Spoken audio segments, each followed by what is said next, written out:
Hello and welcome to the American Cinema Foundation Movie Podcast. I am your host Titus, and today I'm joined by my friend James Poulos for a conversation in our postmodern conservative series.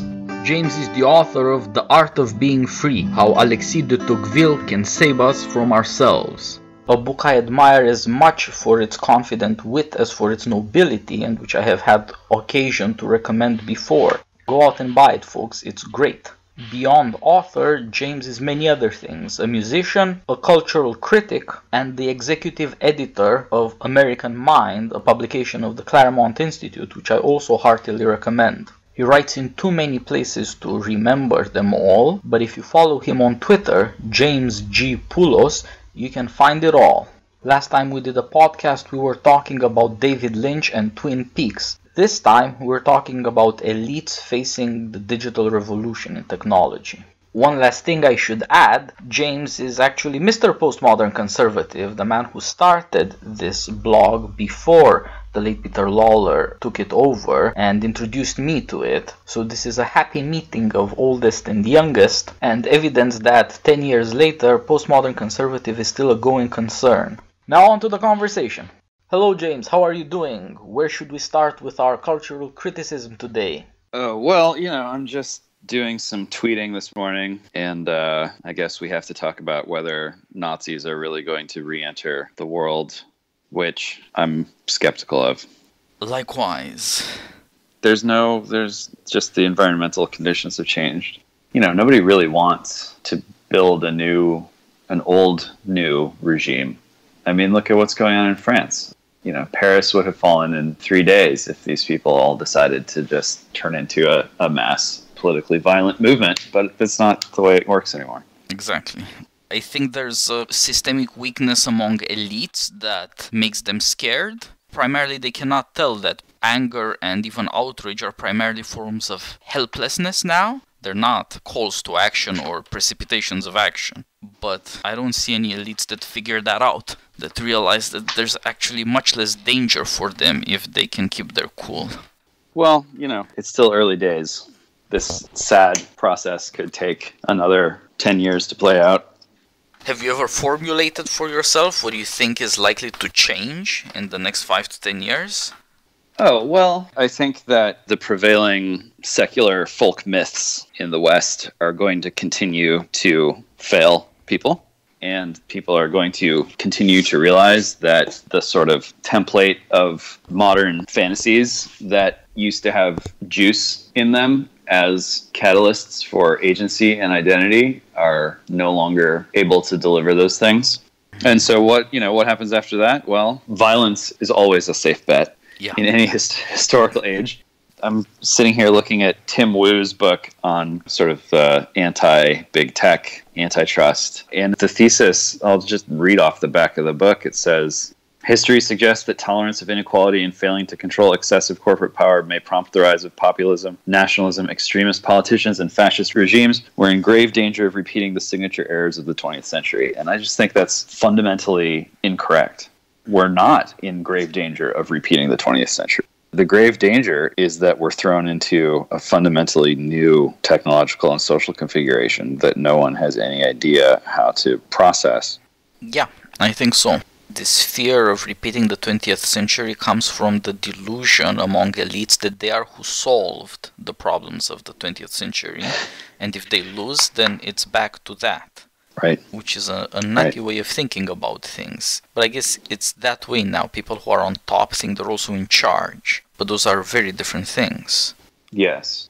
Well, and, our failing institutions are all that stand between today's docility and a new dark age. Therefore, our institutions must be failing because bad people are attacking them. Yeah, as a form of blindness, as a misunderstanding both of their own history and of the current circumstances. It's impressive in its deludedness. Well, what choice have they? Yeah. But what's happening at the bottom of the totem pole is the working class is saying, what choice have I? I'm not going to get retrained. I'm not going to learn to code. This is who I am. This is what I do. I was just watching Heat last night for the first time in many years, and you've got De Niro and Pacino sitting there at the diner, both saying to each other, well, this is what I do, and I can't do anything else. So, the elites have painted themselves into a corner of their own, and they really think, like there is nothing else that politics can be that would be just, right? Yeah. We build these institutions, we sort of get this thing up and running, and we purge real politics from the system of governance, and we make as much of the system of governance economic as we can, and we make as much of economics as we can into a financial phenomenon, and that's the best we can do. And there's just no flexibility or resilience in that system. And so their range of potential responses is just very limited. So I think that's partly because although our elites now have a sense of themselves as a class that wasn't quite there before, I don't think really anybody in elites believes that there's a lot of come and go, there's a lot of shifting. Any of the ideas of future progress that were popular even up to a generation ago. And although that's happening, I think they're also paralyzed by it because the class doesn't have any purpose. They would have to change structurally to allow for new elites to emerge among themselves, right. But that would mean that those new elites would have to serve a purpose, but the elites we already have don't themselves serve a purpose. Well, they're an end state. Yeah. They're the finish line. They're there as a marker of historical progress. And this is why the college thing matters so much. The elite at least had this sort of script they could run where it's, we'll use the universities to just suck more people up into, respectable society, right? We can at least busy ourselves converting obscure members of the great unwashed into full human beings. And now the feeling is, maybe we sucked up all of the candidates that there are for that process. And now we're just left with this sort of rump of unusable, deplorables. Yeah. Now what do we do? I think a lot of this points to the fact that the Great Society was not some great new project. It was preparing for the end of history. The social contract in America changed to saying there'll be welfare for the poor, more or less in terms of health, and there'll be welfare for the middle classes, more or less in terms of education. Everybody's afraid of death, and health is going to fix them, hence the political fights you've seen over the last decade or so over healthcare, because that's the last thing all Americans have in common. Everybody stands in judgment before the doctor. Well, just walking down the street, you can see that different forms of health and sickness have prevailed over modern America, and there's a sort of anxiety about health among the relatively fitter and the relatively less healthy that there wasn't, even 40 years ago. Yeah. I think that's actually underrated how important the class separation around fitness, health, energy, youthfulness is, and to what extent contempt for lower classes and contempt for the pathologies of health or of the body are combined and for that reason inseparable. You can't have ideological disagreements with people whose physical presence repels you. Well, you've got, on the one hand, a group of Americans that in effect says, I'm so unhealthy, I can't do anything else but try to get well. And then another group that says, I've reached this sort of historical end state where there's literally nothing else for me to do but engage in the routine of wellness. Yeah. In a crazy way, it's now plausible that the healthy rich will simply outlive the sick and dirty poor, and between self-destructive pathologies and just differences of lifestyle, it's going to become more and more pronounced in the short term. Rich people aren't dosing themselves to death with drugs or alcohol or what have you. Well, it depends on the rich person. LA is a great place to be reminded that even the most well-off are often among the most damaged and dependent. Yeah, sure, and I think that you could more broadly say that elites that are based on methamphetamines and antidepressants in their educational and then their middle-age crisis stages aren't really stable. They're not the Greek gods they advertise themselves as being by way of a good gym workout before the job at 6 a.m. It is also a generalized problem there, but that's the part of medicine and modern science that is perceived as empowering to some extent. Well, and again, what's the alternative? That's the question that I see looming over so many of these seemingly untenable or ultimately fruitless activities or mores. is just this terror of what else do you expect us to do? Yeah, I think that that's right. I think that in a funny way, we really did reach the end of history with the end of the Cold War, and history is just restarting, which is what inevitably happens at the end of history. That peak, in a certain sense, of liberalism is not self-sustaining, and part of that is really people are purposeless. We're in a situation where elites would have to strengthen their own institutions, but those are the institutions they rely on. They take their purposes from serving their institutions. They don't feel that they're giving purpose to those institutions instead. Our elite institutions are not vehicles for achieving anything. They're fortresses, as it were. If you can occupy those, if you have control of them, you control the strategic political terrain in America. Well, we obviously just dove right in here, but what is it that you want to be sure to address? Yeah, we turned in a very different direction. I was looking to talk about technological changes. Well, I think they're interrelated, and we can switch you start talking about one, you'll end up talking about the other.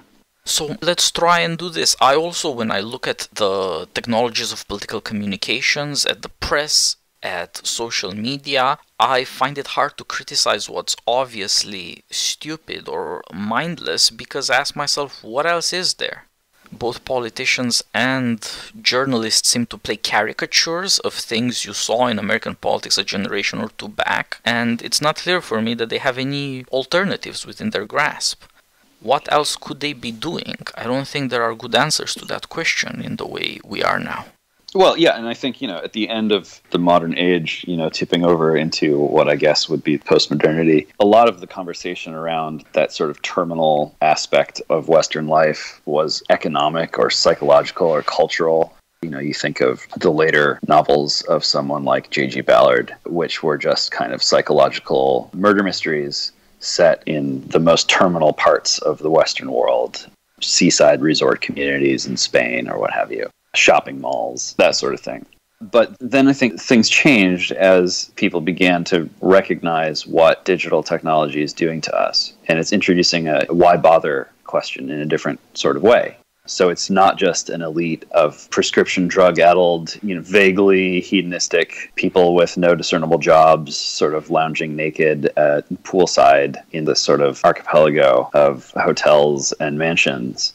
Suddenly it's, perhaps the whole system of economic activity around the imaginative production and interpretation of fantasies is no longer viable in the way that it once was. And today happens to be one of those days when a mass murderer has become briefly famous. But from where I'm sitting, what it looks like is memes, which just a few years ago seemed like the cutting edge of technological development, now seem more like a sort of dwindling resource that really has traction only with losers and children who don't even take them seriously but consume them like candy.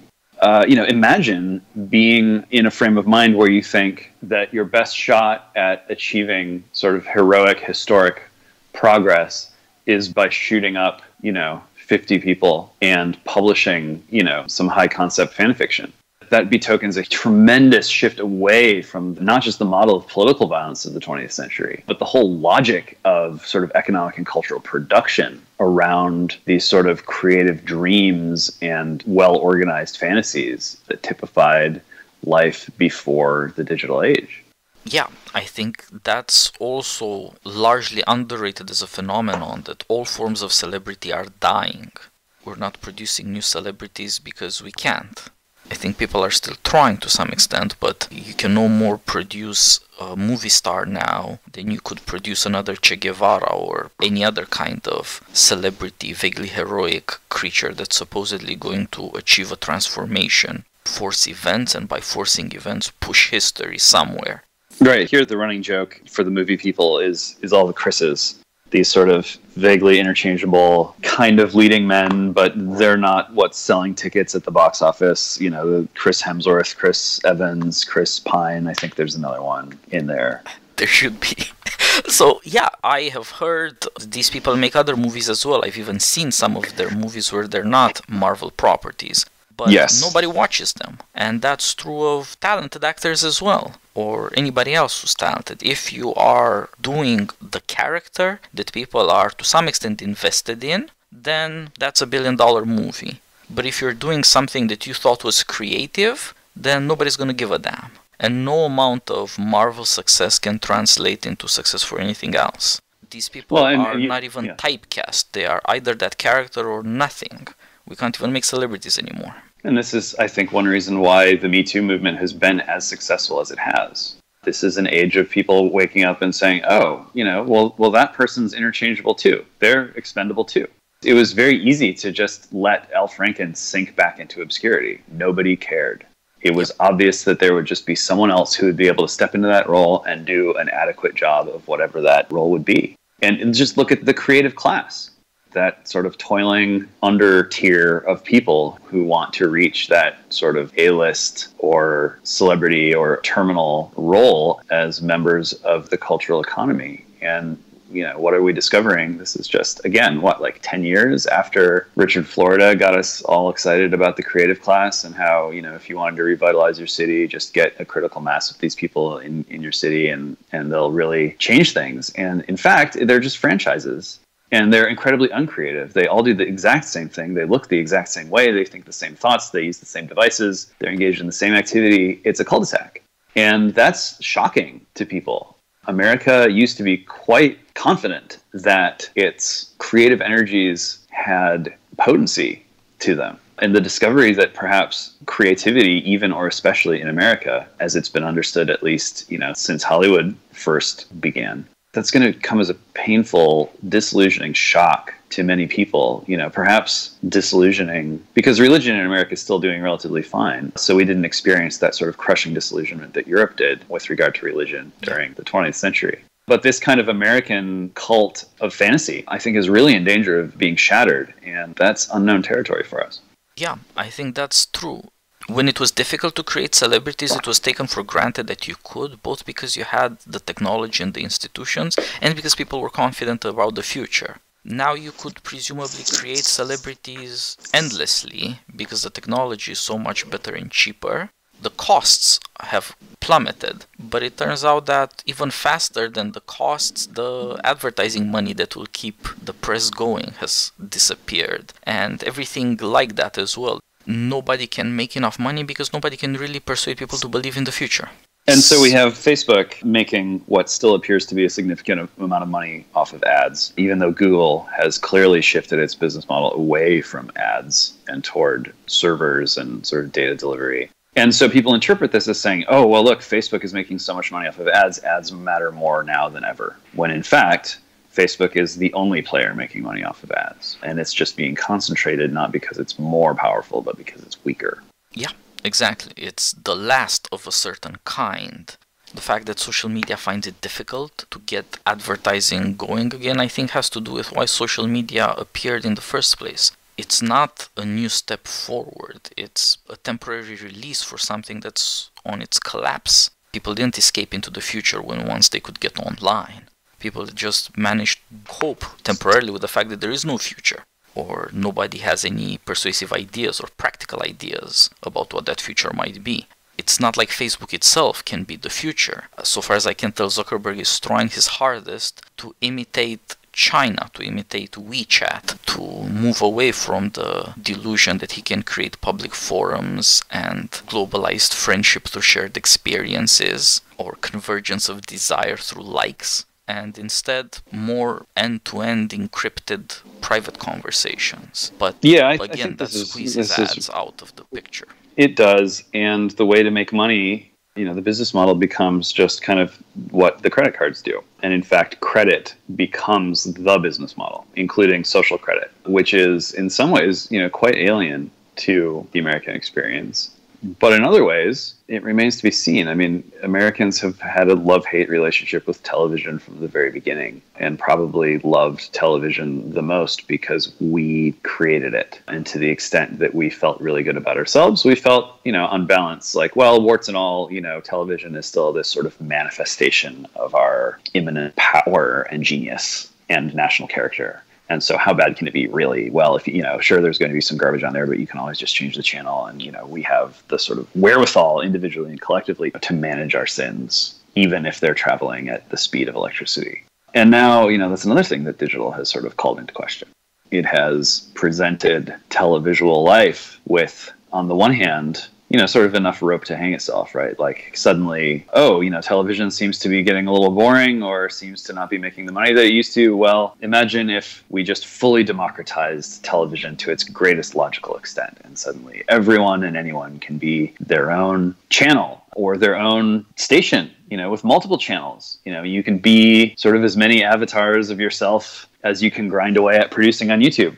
And rather than perfecting the televisual, it's actually just turned it inside out, or as Marshall McLuhan might say, flipped it. And now the televisual is, as McLuhan suggested, merely content in a digital context. We've been so accustomed to experiencing television as a context that its change into content is very disorienting.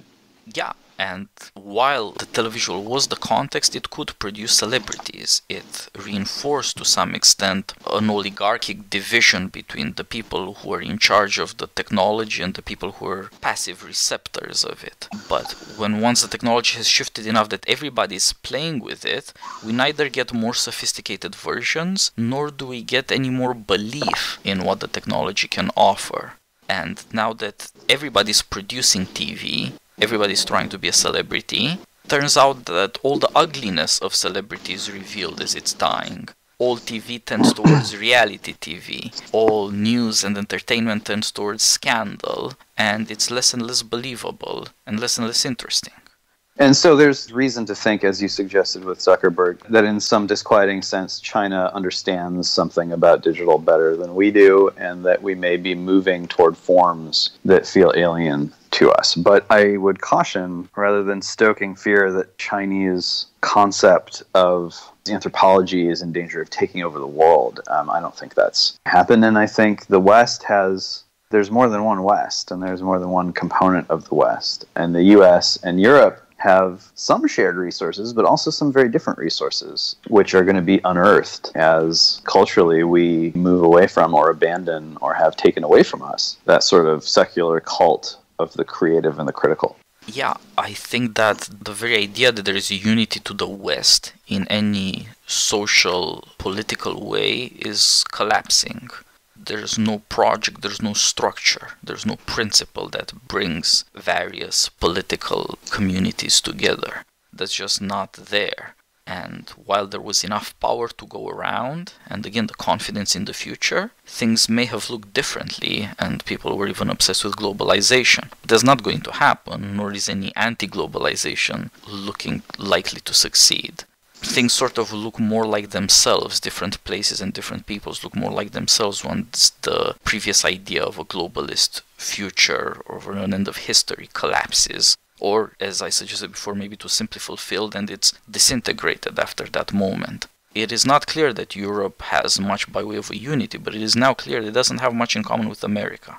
We can see both these points demonstrated by the differing responses to big tech. Europe is putting curbs on the big tech players in a way that just isn't possible in the US right now, and also there's no sort of consensus around it. Whereas in Europe, one of the least controversial things, is sort of slapping these fines and these new regulatory structures on the big tech companies. Yeah, and that goes with a certain fact that Europe never felt the need to imitate America in this regard.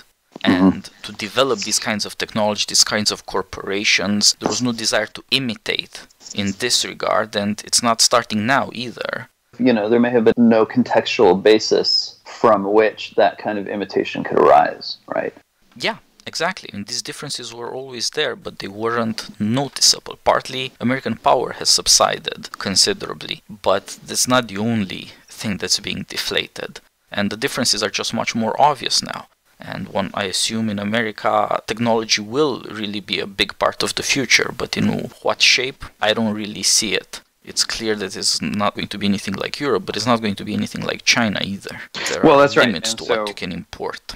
In spite of it all, it does seem to me that the digital age is going to be one in which American exceptionalism is still very much intact and in some ways more salient than ever.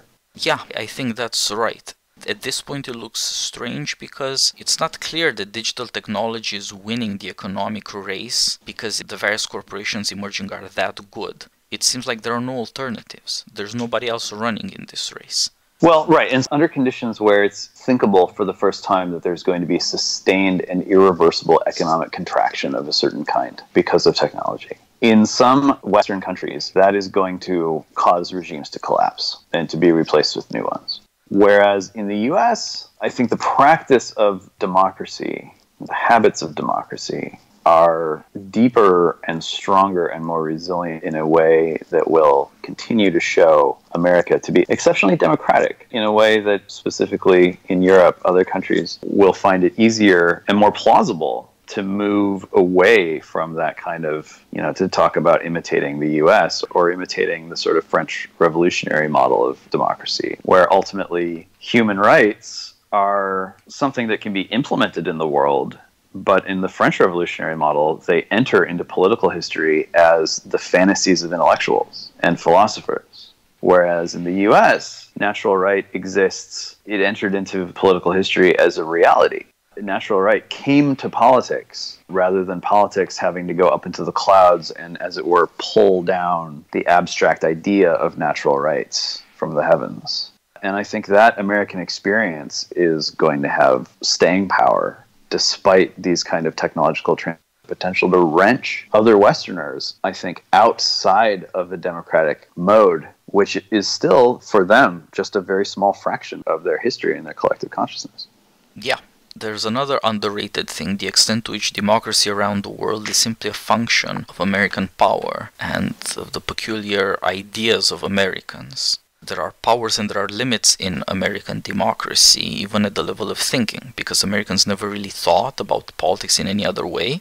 They, to some extent, force this on peoples anywhere else in the world. It's a uniquely American way of thinking to, say, conquer Japan and to think maybe they should be Democrats too.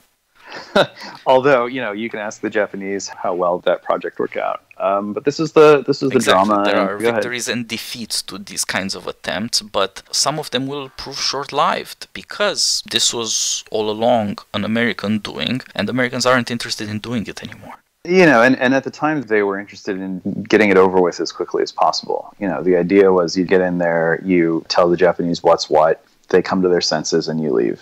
In the Japanese case, it's interesting, the distance in time that it took Japan to travel from basically a medieval civilization to a modern civilization was very compressed. And so even if the US managed to kind of wipe out imperial fascism from the Japanese consciousness, there's still a very, close to hand kind of medieval cultural substrate that I think continues to persist. And you look at anime, and what is anime about? It's about traumatizing technological experience, but it's also hugely about young people with a profound sense of shame and honor trying to figure out how to come of age. And that taps into a resource.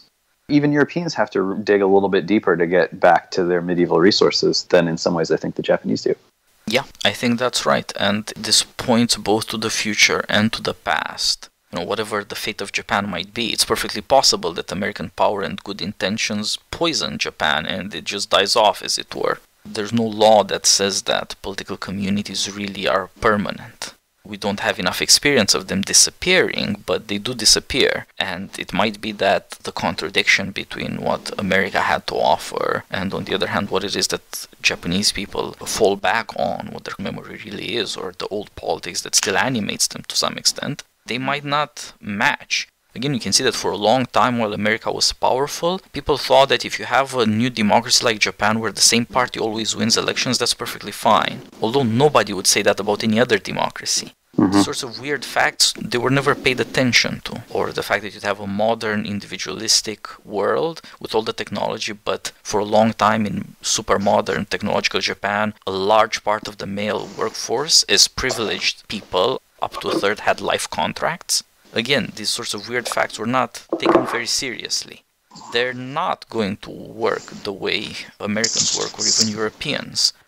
Maybe they'll work another way, who knows? Or maybe they won't. But on the other hand, this recovery of their medieval past, or what it means to be Japanese, in some ways that will play out in other places too, and it is a harbinger of the future. When once the idea of American technological power transforming the world subsides, people will have to ask, whatever it is that they are doing, why does it matter? And that means, who are they?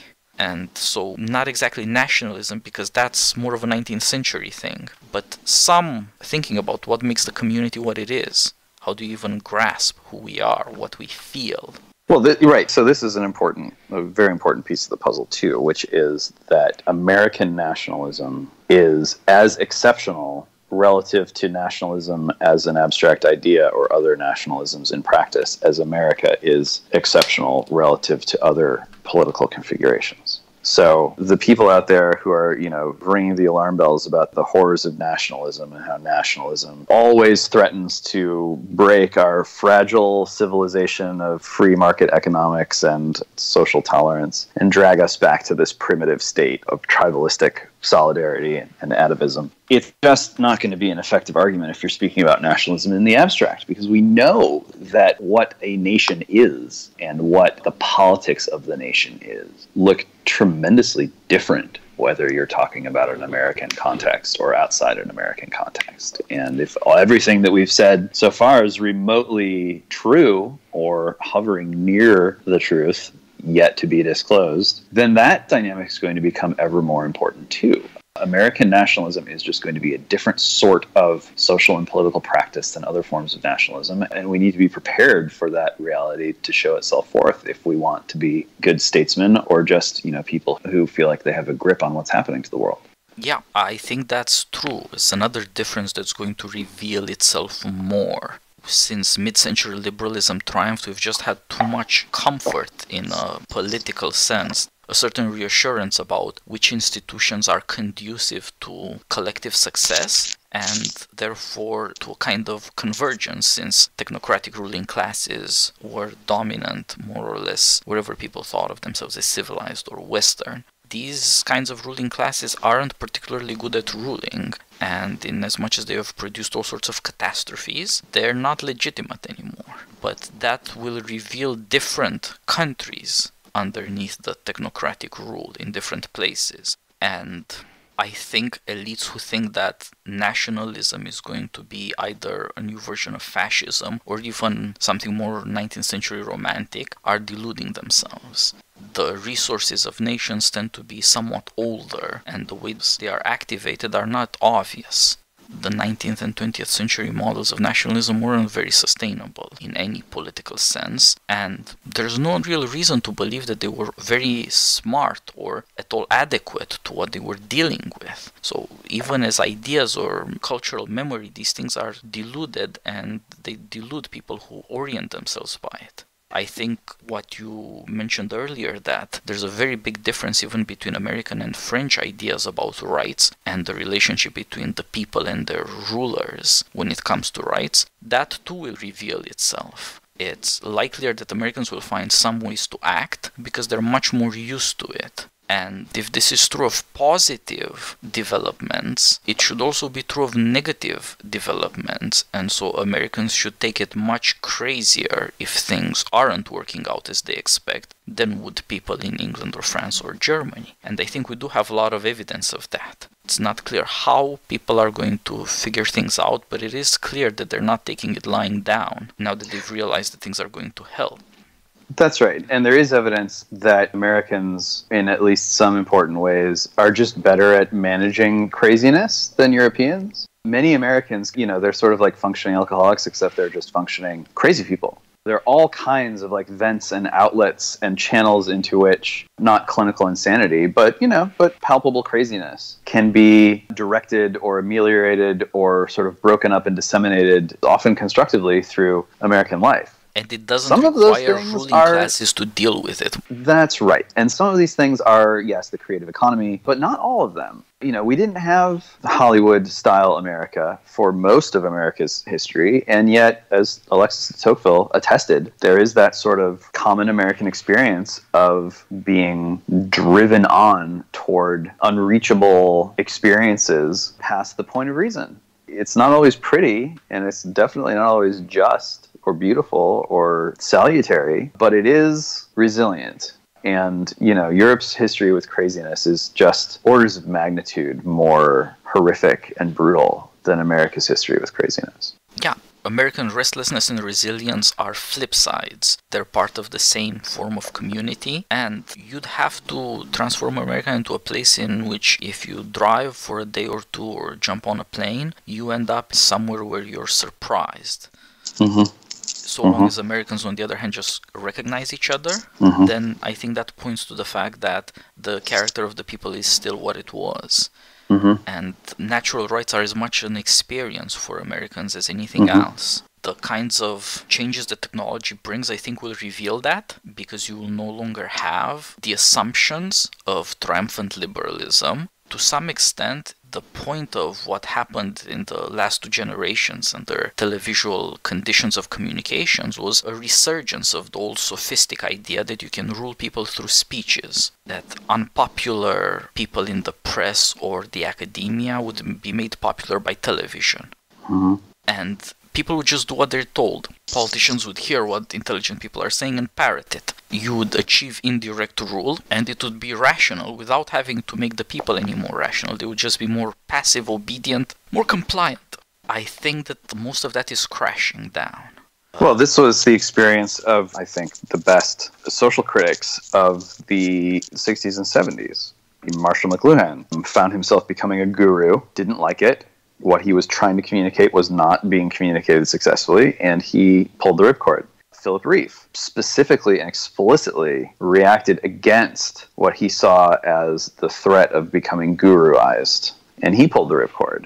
And Christopher Lasch, same thing. He made it all the way, in Jimmy Carter's speech. And instead of it being this sort of salutary reminder that Lasch was trying to get across to people in his books, it became the subject of every sort of joke about Carter and put on a sweater because you're cold and malaise and the whole thing.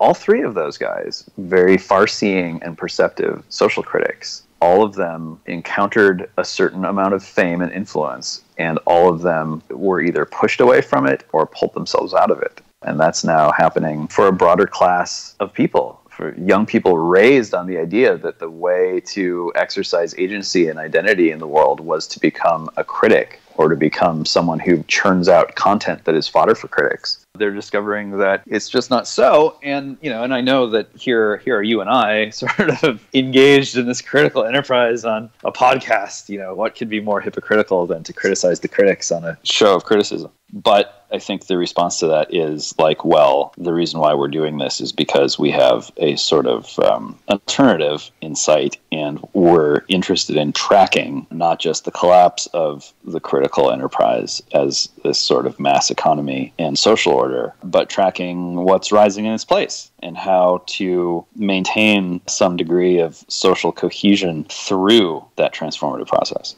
Yeah, there is room for a new chastened form of criticism that doesn't believe in indirect rule. People who think that stuff that they say will transform people's beliefs and fantasies and therefore will create a new world are nutcases.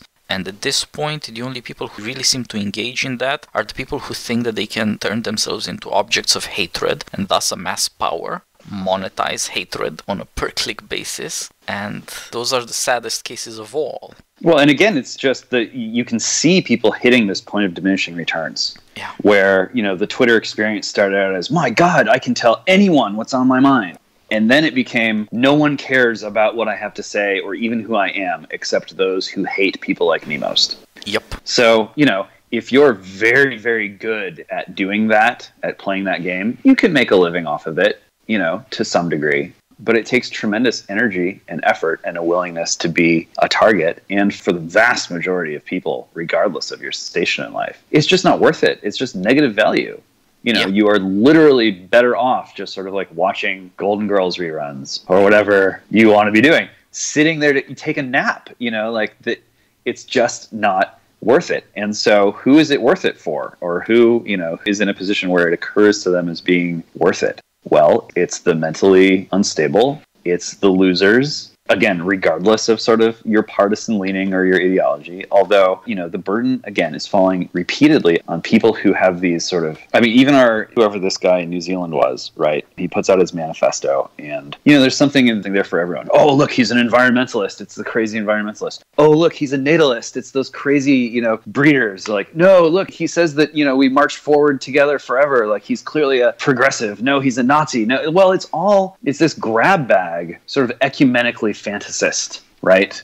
And it's the fantasists who were educated not through schooling, but through swimming around in this context that the elite has created for them. It's these fantasists who can't make money off of this, can't get rich off of it, aren't protected by an institution, but they still believe that the magic works.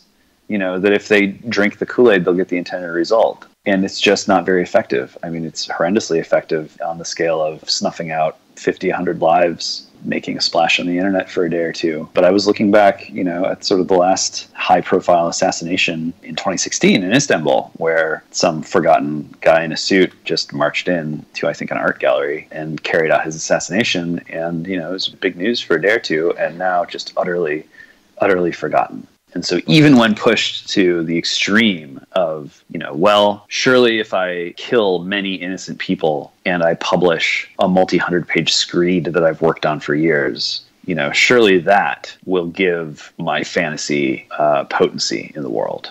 And in fact, the answer is no, not really.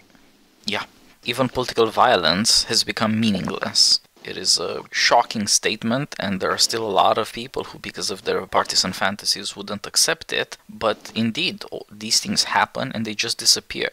That's the way things are. It's hard to deal with because it seems to be emptying out everything that we've been building up toward for so long. We were supposed to have better speeches, and they were supposed to get more powerful. They were supposed to aggregate us democratically and transform us through the power of technology. And they're not. They're mostly meaningless. And that's a hard thing to live with. In a way, this is the time for Reef and Lash. This is the time for McLuhan, for people who take cultural criticism very seriously, because it's more believable now that we're not really in control of what's going on, and the fantasies that will extract power out of noticing something and talking about it are dwindling. This is another part where entertainment, speechifying is losing its power, and there aren't going to be any more celebrities of this kind either. Who knows what things are going to look like, but it's not going to be this. It's not going to be generalized celebrity. Twitter was supposed to reproduce the well-beloved American phenomenon of the lottery. One day what you say goes viral. Mm-hmm. There's no rhyme or reason to it, but you among the millions or hundreds of millions are chosen. It's fate. But it's not. Anything that goes viral is as meaningless as anything that doesn't, and more importantly, it has no consequences. However much stuff you throw in, nothing comes out. And so I think we have to view the potential threat of a sort of resurgence of fascism or Nazism through this lens. Of course, we don't want there to be more people who would identify themselves as National Socialists, right? Like, nobody wants that. But there was a time, not long ago, when people were genuinely worried about the malign influence of Catholics on democratic politics. This was like a cognizable threat to them. Oh my God, if John Kennedy is elected president, he's going to be taking orders from the Vatican. He's going to hurt democracy. There was a time, still not that long ago, when people were genuinely worried that monarchists were a political threat to democratic politics.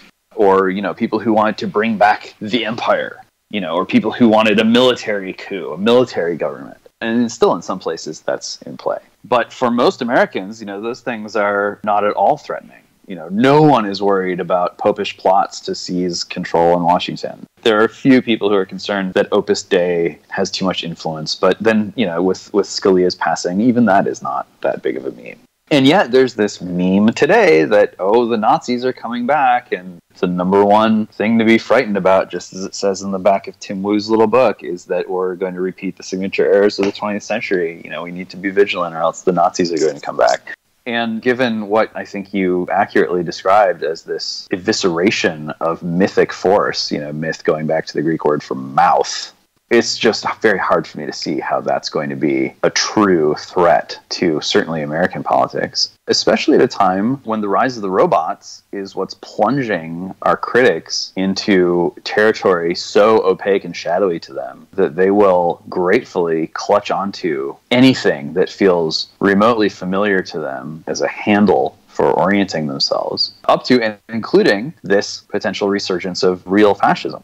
Yeah, it's worth noticing that only people who profess to be afraid of these things can entertain them even as fantasies. There are no groups that entertain them as desirable fantasies. And in a certain way, the nightmare is the last residue of whatever past event, of whatever experience recollected. And what should be worrying people who are terrified about fascism or Nazis or what have you is that we don't really have fantasies about political association.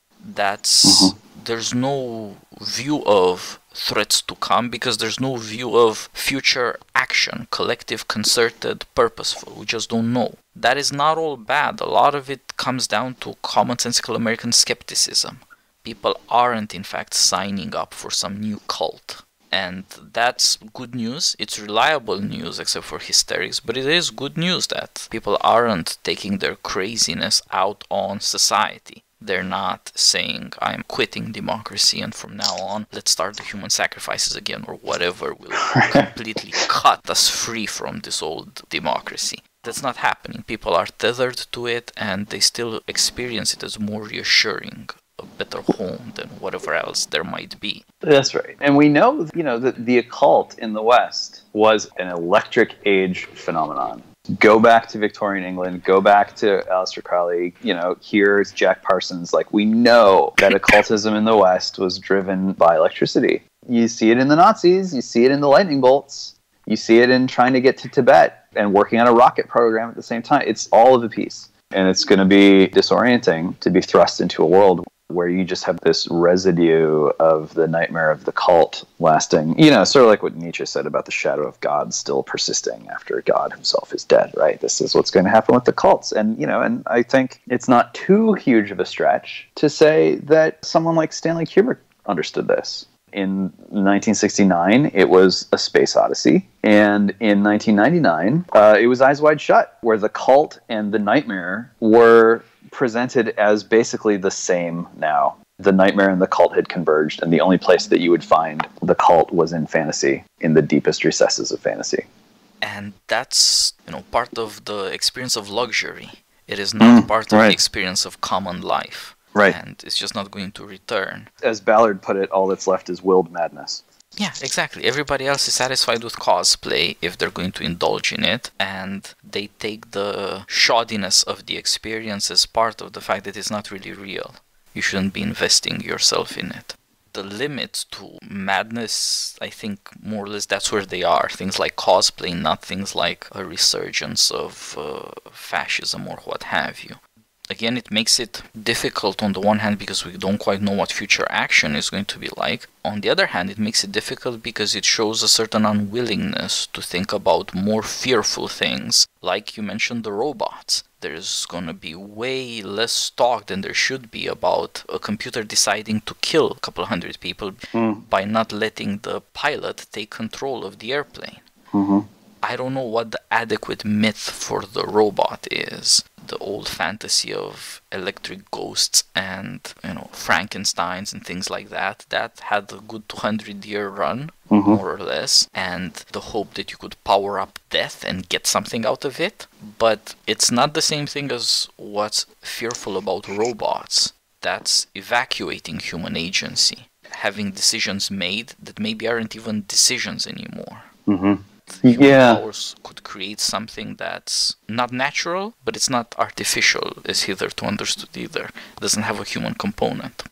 And then it's not just artificial, but it has an alien component, too. Something like War of the Worlds gets gestures in that direction, where, you've got the tripods of Hephaestus have become monsters, from another planet. But myth is only going to get us so far, and I think people who try to fall back on myth to process the robots, I don't think they're going to be very, very heartened or successful. Yeah, I think it would be more fruitful to reflect on the extent to which what we have comes out of the imagination of mid-century liberalism. I don't know what the shape of things to come is, but one of the things that brought about the end of history was a preference for non-human decision making, taking indirect rule to what we now call algorithms, taking rational control to mean a certain hatred of being human, and a certain inability to tolerate human beings and their decisions and the strange things that people do. And that's to some extent on display. It's weird to have people as young as Mark Zuckerberg think about selling people on algorithms and selling people on this sort of globalized friendship. You would think that it was not really what he might expect the future to be if he wanted to be part of the future. It's not in any way personal to him or his generation. It doesn't have any of the American hallmarks of innovation or breakthrough or achievement. It's just rehashing the stupidest parts of celebrity culture. But there it is, and people cannot quite get rid of it yet, I assume. People will get rid of it, give it another 5 years or so. But the underlying idea that maybe it's better not to be human. Right, that being That's human not is going ultimately bad news. Yeah, I like to joke around with some of my Catholic friends that we're back to Egypt, where the elites are cryogenizing or mummifying themselves, and the masses worship animal gods. Yeah. Because at least the animals aren't restless, bored, fearful of their own mortality. That is the bigger problem, that at some level it is related to willed madness. What if it would be better to stop making human decisions and stop taking responsibility for being human? This is where the fact that we're not definite on any forms of collective action for the future could hurt. Right. It seems like it slips in by default.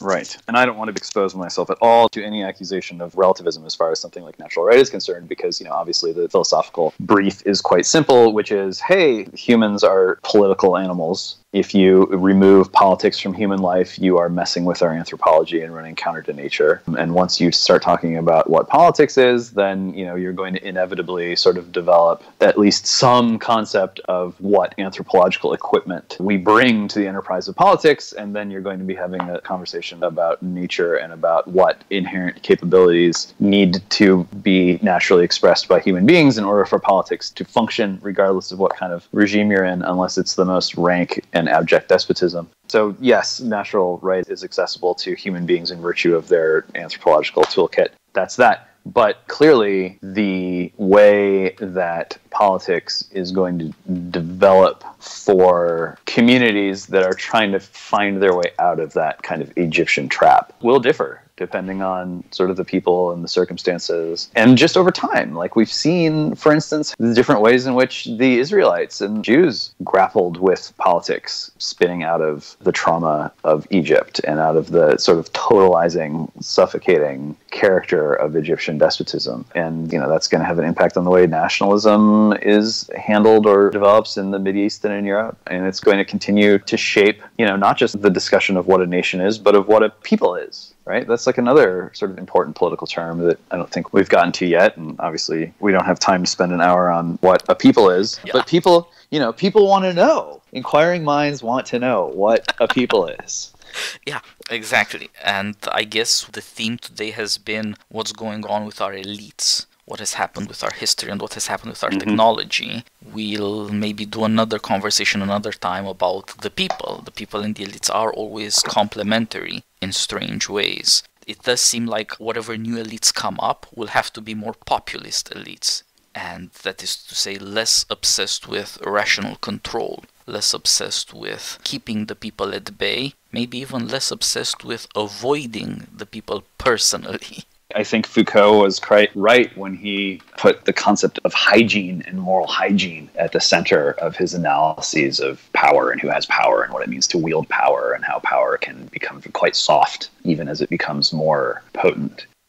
And so, the elites are going to need a new understanding of hygiene, if they don't want to end up themselves being disenchanted, themselves being confronted with this unsolvable question of why bother. Yeah, so far it's the crisis, the dying off of an entire technological system, which Marshall McLuhan called the televisual. which is a fantasy projection, and it works through celebrities in a society. That's a sign of the future, and it is the agonies of inefficient politics, ineffective politics, politics that doesn't even look like politics, that suggests that changes are coming. What they will be, it's much harder to say, and that probably depends more on the character of the people than it does on the character of the elites. Well, James, this has been a long and, I hope, fruitful conversation for our audience. It's certainly given me the chance to formulate things and to try to understand better what it is that we have to offer together, as it were. And I think we have other friends who are also interested in, for example, McLuhan and Reef and Lash and cultural critics at that level. This may be a good time for this, and hopefully it'll lead to some insight. Well, this is just about all I think about now, so I hope very much that you're right. Thanks, all the best, and let's maybe do another one about the people as opposed to the elites. Sure, let's do it. Bye-bye, James. All right, see you later.